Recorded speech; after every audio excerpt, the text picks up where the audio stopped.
সিলেটে যে মাদকের চালান ঢুকে তরুণ প্রজন্মকে নষ্ট করে দিচ্ছে, এগুলো নিয়ে যারা রাজনীতি করে কথা বলে না কেন? বলে না কেন রাতে বাদ পায়? এজন্য আমরা বলবো, প্রিয় বাংলাদেশ, তারেক রহমান অলরেডি ক্ষমতা চালাইতে ব্যর্থ হয়েছে। আপনারা অনেকেই তারেক রহমানের সাথে আছেন, যারা আমাদের সহযোদ্ধা, হয়তো নিজের দলের যারা কর্মী তাদের টাকার সংকুলনের জন্য অনেক অফিসার তারেক রহমানের সাথে যোগ দিয়েছেন। আপনার একটা ফ্ল্যাট গুছানোর জন্য বা একটা বাড়ি গুছানোর জন্য আমরা বাংলাদেশের মানুষের পক্ষ থেকে আপনাদেরকে বলতে চাই, তারেক রহমান যদি সংস্কার বাস্তবায়ন করে তাহলে উনি খেলার মধ্যে যেমন সেকেন্ড চান্স, একটা সেকেন্ড লাইফ পায়, এই ধরনের সেকেন্ড লাইফ পাওয়ার একটা সুযোগ আছে। যদি তা না হয়, যদি আমাদের 1400 শহীদ ভাইদের তারেক রহমান বিচার করতে সক্ষম না হয়, তাহলে বাংলাদেশের তরুণ যুবক যারা আমরা রয়েছে, আমরা সবাই ঐক্যবদ্ধ হয়েছে, আমরা ক্ষমতা নিতে প্রস্তুত। এবার আমরা আর কোন উপদেষ্টা বানাবো না, সবাই দেশটার একটা 12টা বাজায় চলে গেছে। এবার হলো একটাই অ্যাকশন, তরুণরা পুরা বাংলাদেশে যেভাবে ডাকাতদেরকে ঠেকিয়েছে, এইভাবে নিজেরা ক্ষমতায় গিয়ে নেতৃত্ব দিয়ে বাংলাদেশে চাঁদাবাজি বন্ধ করবে, টেন্ডারবাজি বন্ধ করবে, তরুণদের কর্মসংস্থান ব্যবস্থা করবে, ব্যবসায়ী ভাইদের উন্নয়ন করবে, পুলিশের সংস্কার করবে, ব্যবসার সংস্কার করবে, মিডিয়ার সংস্কার করবে, আপনার মা বাবার চিকিৎসা নিশ্চিত করবে, আপনার যিনি সন্তান রয়েছে তার চাকরির ব্যবস্থা করবে। যারা সিএনজি পায়রা, আপনারা স্টেশনে গিয়ে গ্যাস পাচ্ছেন না, আমরা আপনাদেরকে প্রতিশ্রুতি দিচ্ছি গ্যাসের ব্যবস্থা করব। যেই পেট্রোল অক্টেনের দাম বাড়ানো হয়েছে, জনগণকে ভোগান্তিতে ফেলানো হয়েছে, আমরা আপনাদেরকে কমিটমেন্ট দিচ্ছি, পৃথিবীর আরো অনেক দেশ রয়েছে যেখান থেকে আমরা অক্টেন এবং পেট্রোল এনে আপনাকে কমিয়ে দেওয়ার ব্যবস্থা করব।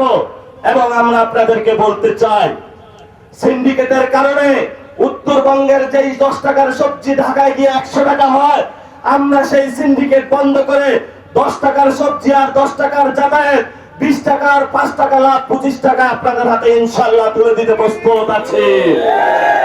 এটা কি কোনো কঠিন কাজ? খুবই সহজ কাজ।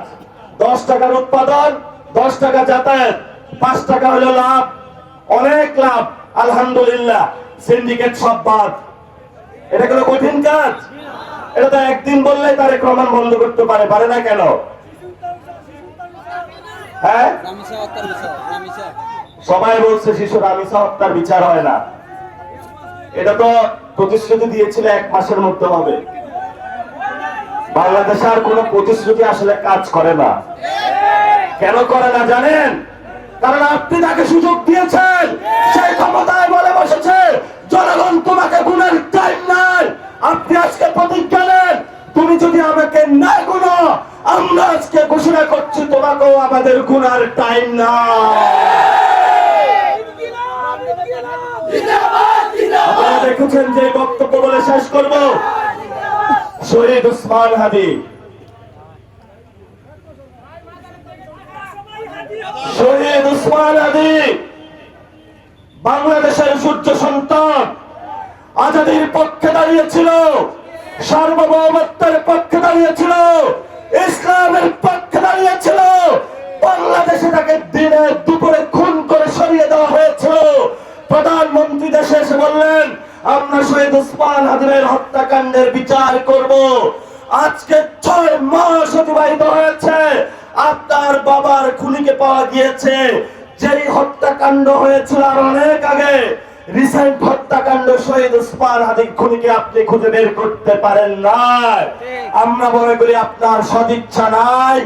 বাংলাদেশে যদি শহীদ উসমান হাদির খুনের হত্যাকাণ্ডের বিচার না হয়, একটা তরুণ বাংলাদেশের রাজপথ থেকে উঠবে না, এটা আপনি মনে রাখেন। সবাই হাত তুলে বলেন, কারা শহীদ উসমান হাদির বিচার চান? দেখেছো তারেক রহমান, হাতগুলো দেখেন, এই হাতগুলো শহীদ উসমান হাদি ভাইয়ের সৈনিক, এই হাতগুলো শহীদের তামান্নায় প্রস্তুত আছে বাংলাদেশে।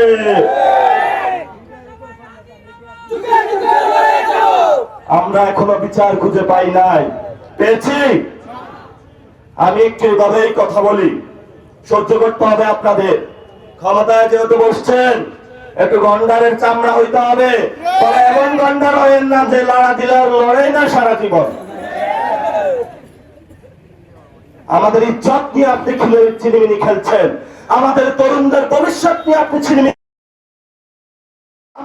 আমাদের ভবিষ্যৎ নিয়ে আপনি ছিনিমিনি খেলছেন। এই অধিকার আপনাকে কে দিয়েছে? যদি ছিনিমিনি খেলেন, আমার